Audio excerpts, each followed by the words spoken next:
Sejam bem-vindos e bem-vindas mais uma vez ao canal. Como eu havia dito na aula anterior, aula 4, que seria essa quinta, mas não é, será 4.1. A próxima é a aula 5. Então, nessa aula 4.1, iremos falar sobre contrato de doação. Doação que não tem caráter oneroso, o caráter é gratuito. Então, é assim que se diverge do contrato de compra e venda, que tem um caráter de onerosidade, tá? Começo a falar de doação pelo artigo 538, em seu caput, e que diz o seguinte: considera-se doação o contrato em que uma pessoa, por liberalidade, transfere do seu patrimônio bens ou vantagens para o de outra pessoa, ou de outra, tá? Então, o que nós temos que entender como palavra-chave da doação? A liberalidade, transferência de bens ou vantagens. Muito importante ressaltar a palavra vantagem. Por contrato de doação, podemos compreender um negócio jurídico pelo qual uma das partes, chamada doador, transfere bens ou proveitos advindos de seu patrimônio para o de outra pessoa. Então, se eu tenho um imóvel e esse imóvel gera aluguel, esse dinheiro eu posso doar para outra pessoa, chamado donatário. Quem recebe a doação é o donatário, de maneira livre de quaisquer prestações e remunerações. Ou seja, quem recebe não vai precisar dar uma contraprestação para quem doou, nem pagar uma prestação. Esse negócio se trata, portanto, de um contrato benéfico, dependendo da ação de mera liberalidade, o que implica que uma única interpretação, que a única interpretação é a interpretação restritiva, não existindo cabimento para interpretações declarativas ou extensivas, conforme pontuou o Código Civil em seu artigo 114. Eu quero doar, ponto final, sou livre e vou doar.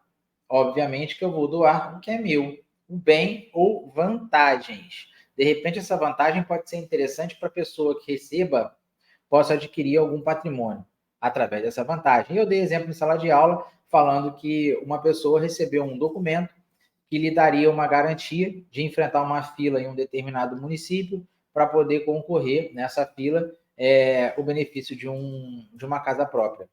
E assim, essa pessoa recebeu a doação, que é esse papel, essa vantagem, o donatário compareceu no órgão público e recebeu o documento de escritura escritura do imóvel, não compra e venda, escritura do imóvel, que recebeu do município, da prefeitura. Tá? Então, vou colocar ali. Natureza jurídica. Uma vez que estamos diante de um contrato benéfico, é gratuito, caracterizado pela liberalidade sem qualquer contraprestação, é bem intuitiva a análise de contrato de doação como sendo unilateral, ou seja, com as implicações obrigacionais para apenas uma das partes, e gratuito, pois, por via de regra, a remuneração proporcional por algo doado é absurda. Então, o que a gente tem que entender com relação a isso daqui? Se é considerado, numa análise, sendo um contrato unilateral, é porque realmente parte da vontade de uma pessoa. Com a concordância da outra, essa uma pessoa que vai doar, ela assume qualquer tipo de encargo obrigacional para aquilo. Ela deixa de ter o seu patrimônio para passar para outro.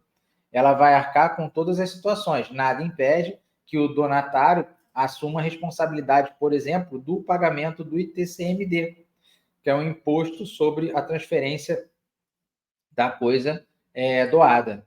Já que eu estou recebendo, eu não vou pagar pelo bem, eu pago pelo imposto. Tá? Isso daí também a gente pode debater e discutir dependendo do caso concreto. A questão a que pode acabar suscitando dúvida é a que se refere aos encargos ocasionados, ocasionalmente presentes na doação. Que a gente acabou de falar, e eu vou falar sobre o artigo 553 agora. O donatário é obrigado a cumprir encargos da doação, caso forem a benefício do doador, de terceiro ou de interesse geral. Lógico, nada impede, como eu falei, de quem receber o bem, a coisa, já receba, contudo, combinado com a parte doadora sobre o pagamento das despesas e taxas sobre registro daquela coisa. Tá? A possível confusão reside na polêmica de que pode ser feita sobre suposta unilateralidade e gratuidade do contrato. Entretanto, temos que a incumbência contida nas cláusulas de encargo não alteraria a natureza jurídica da doação, nas categorias de reciprocidade dos direitos e deveres e do sacrifício patrimonial, haja vista que tal elemento acidental do negócio jurídico, apesar de constituir um ônus com a possibilidade de acarretar consequências para o donatário, em caso de não cumprimento, não se traduziria em uma contraprestação ou em qualquer dever jurídico que tornasse o contrato sinalagmático. Tá? É muita coisa para entender, mas, em via de regra, nós sabemos que o donatário, quem recebe, é obrigado a pagar todos os encargos da doação. Nada impede que o doador chegue para o donatário e fale o seguinte: estou te doando esse imóvel e eu vou pagar o imposto necessário, a taxa necessária para você receber esse bem sem ônus. Aí o donatário recebe e não paga. O que se discute aqui nesse texto é a questão da unilateralidade. Tá? Caso o doador assuma a responsabilidade de pagamento ou o pagamento chegue por via de regra para o donatário, isso anularia, né, em tese, a unilateralidade do contrato de doação. Aqui fala que não, porque nós temos duas interpretações diferentes de natureza jurídica. Então, a doação ainda permanece sendo um ato unilateral, porque é de mera vontade do doador, por isso que se entende que é unilateral. A compra e venda, por exemplo, não é unilateral, porque para se vender tem que haver um comprador. Então, eu tenho duas vontades. A vontade do comprador, que é arcar com a prestação, e a vontade do vendedor, que é entregar a coisa, fazer a tradição da coisa mediante o pagamento da prestação. Então, eu tenho uma bilateralidade, por isso a diferença. O contrato de compra e venda é bilateral e o contrato de doação é unilateral. Beleza? Além de tais atribuições feitas ao contrato de doação com base nas classificações de negócios jurídicos, por meio das quais se tem seu caráter unilateral e gratuito, há ainda outras características que se podemos definir. Ele pode ser definido como um contrato consensual, pode ser definido, tá? E a doação também se encaixa na categoria de contrato típico, tendo em vista sua previsão legal suficiente para ratificar a sua tipicidade. Então, tudo que está previsto no Código Civil considera-se típico. Tudo que não está previsto na lei considera-se atípico. Na realidade, sendo atípico, não quer dizer que seja ilegal, tá? Eu posso ter alguma coisa atípica que não seja ilegal. Agora, o que seja típico tem que estar previsto na lei. Então, é ainda pertinente a análise do contrato de doação como comutativo, dado que, ao contrário do que ocorre com os contratos aleatórios, as prestações já são conhecidas de imediato pelas partes. Então, se ele é comutativo, tanto o doador quanto o donatário já conhecem todas as prestações daquela relação contratual. De repente, eu posso fazer uma doação única de um imóvel. Eu faço a doação, é um ato único. Eu já sei que vou receber o imóvel e o doador sabe que vai doar um imóvel. Eu posso fazer uma doação, por exemplo, de 20% do meu salário, dos meus proventos, durante 6 meses. Eu já sei que durante 6 meses o donatário vai receber, o donatário sabe também, 20% dos meus proventos. Isso significa ser um contrato comutativo. Então, o contrato de doação ele é gratuito, ele é unilateral e ele é comutativo. Modalidades da doação. Doação remuneratória. 1. Doação contemplativa. 2. Doação feita a nascituro. 3. Onde nós temos uma discussão e um debate interessante aqui. Está errado? 3. Doação 4. Doação feita em forma de subvenção periódica. 5. Doação por contemplação de futuro casamento. 6. Doações entre ascendentes e descendentes e entre cônjuge. 7. Doação com cláusula de reversão. 8. Doação conjuntiva. 9. Demais modalidades de doação. Então, nós vamos entender algumas modalidades de doação, tá? Começando pela primeira, doação remuneratória. Ué, mas se ela é gratuita, por que remuneratória? Não é o sentido de pagar a doação, mas sim remunerar em alguma situação ao donatário. Artigo 540.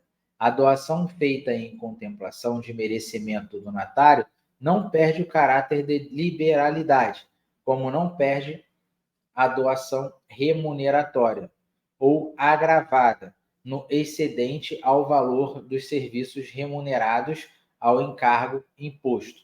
Eu posso remunerar o donatário com um determinado valor por um determinado tempo.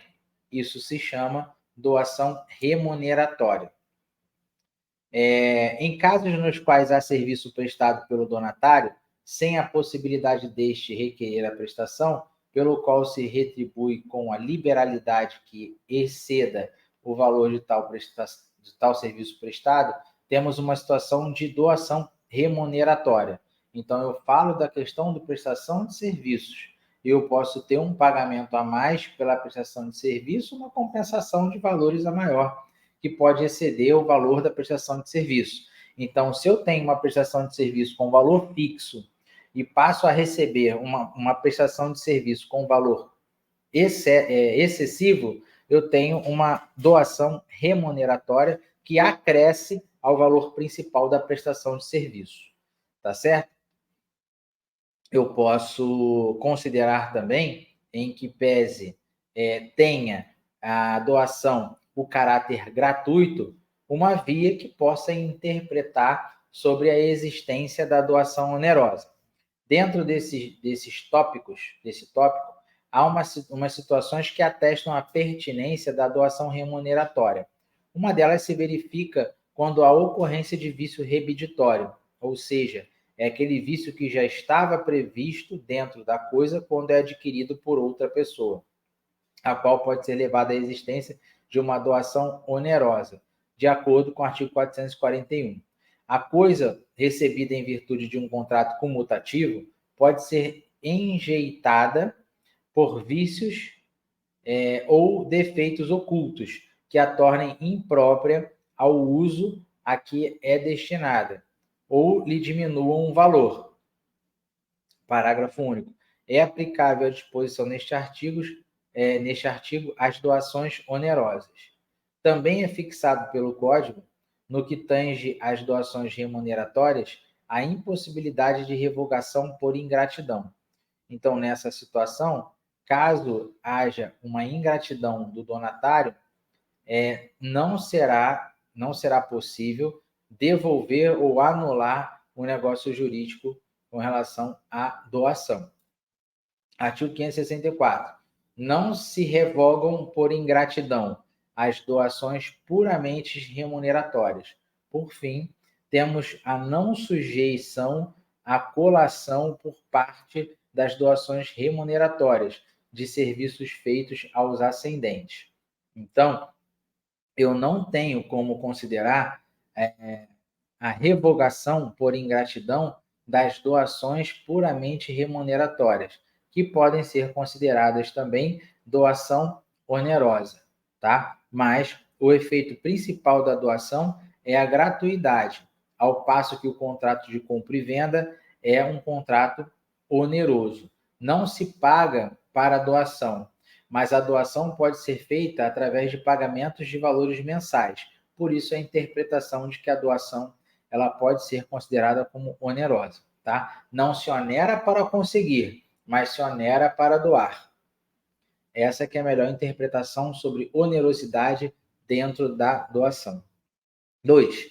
Doação contemplativa. Ainda no artigo 540, que fala da doação contemplativa, que pode ser considerada também como meritória, ou seja, eu mereço, então serei contemplado, que é aquela feita por contemplação, a determinado mérito do donatário.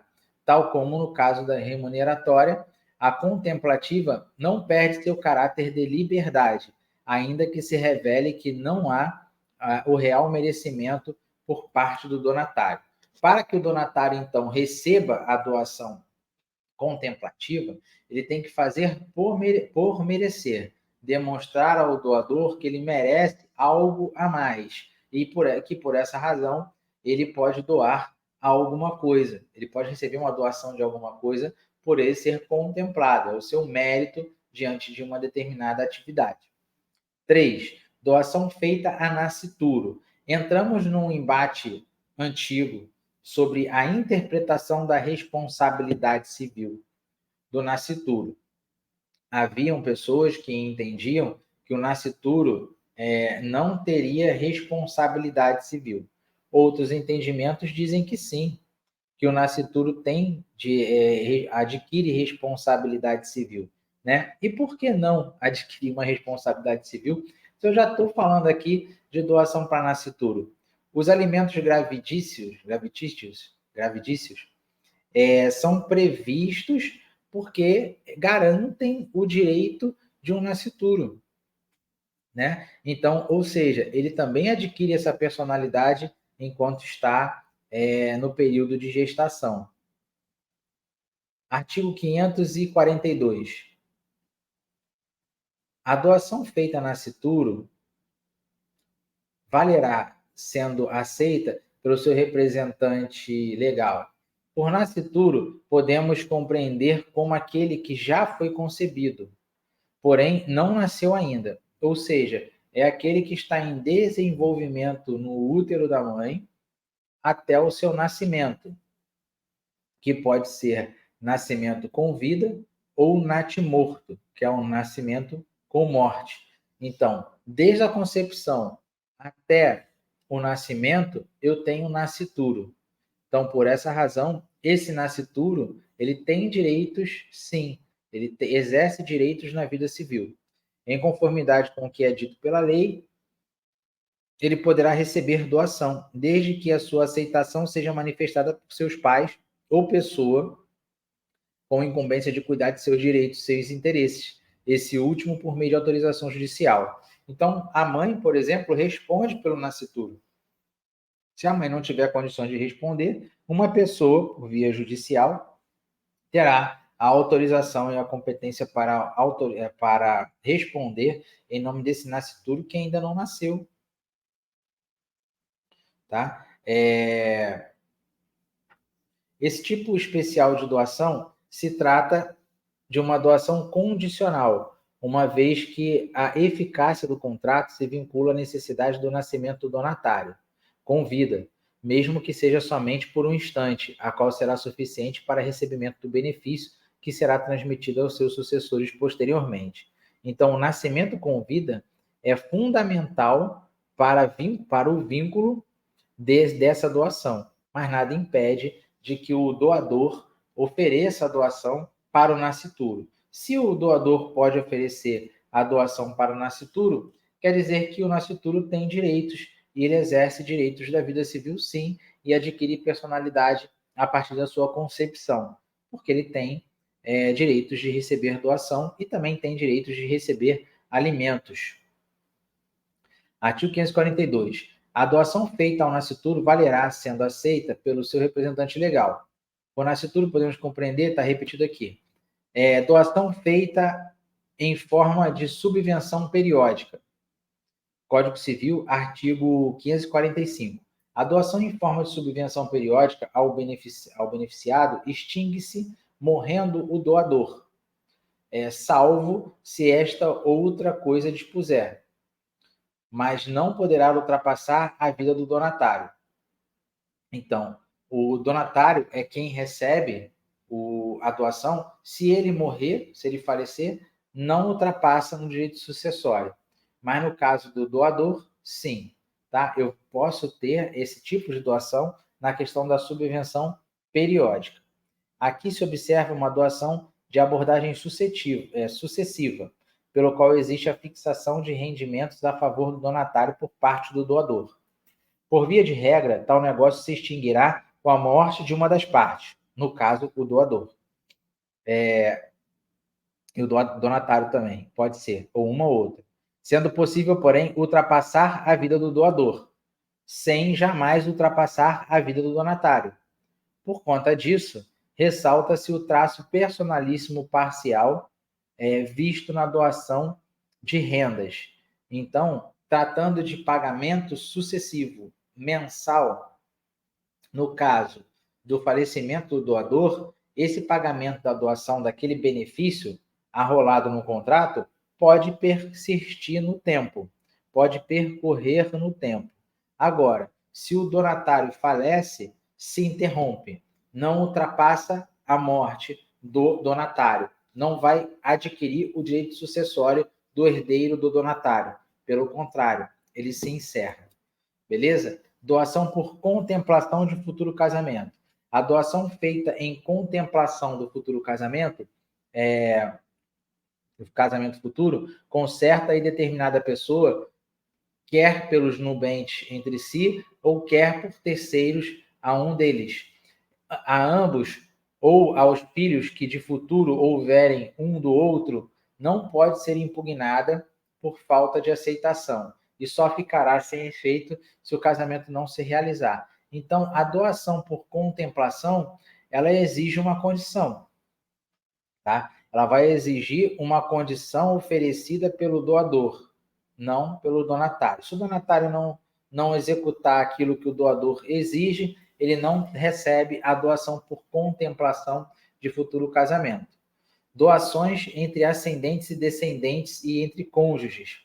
A doação de ascendentes e descendentes, ou de um cônjuge a outro, importa adiantamento do que lhes cabe por herança, ou seja, seria o adiantamento da herança. Obviamente, se há adiantamento de herança, não pode haver prejuízo aos demais herdeiros e ao outro cônjuge. Como novidade de tal dispositivo, vê-se a inclusão de cônjuge como herdeiro necessário, com possibilidade de concorrência com os descendentes da herança, para assim não haver prejuízo no direito sucessório. Doação com cláusula de reversão. O doador pode estipular que os bens doados voltem ao seu patrimônio, se sobrevier ao donatário. Parágrafo único. Não prevalece cláusula de reversão em favor de terceiro. O que vai prevalecer seria a cláusula de reversão somente a quem é o donatário. Eu não posso enviar uma coisa para o meu donatário, coloco uma situação de reversão, caso ele não cumpra determinada situação, aquela coisa volte para mim. Ele não pode voltar para terceiro, tá? Então, por essa cláusula, entende-se que uma condição resolutiva com o intuito de vedar a ocorrência de doação sucessiva, a fim de beneficiar unicamente o donatário. Doação conjuntiva. Salvo declaração em contrário, a doação em comum a mais de uma pessoa entende-se distribuída entre elas por igual. Se os donatários, em tal caso, forem marido e mulher, subsistirá na totalidade de doação para o cônjuge sobrevivo. Da forma como se extrai do Código Civil, a doação conjuntiva é aquela que se distingue por contar com a presença de dois ou mais donatários. Se eu tiver dois ou mais donatários, eu já tenho de cara a doação conjuntiva.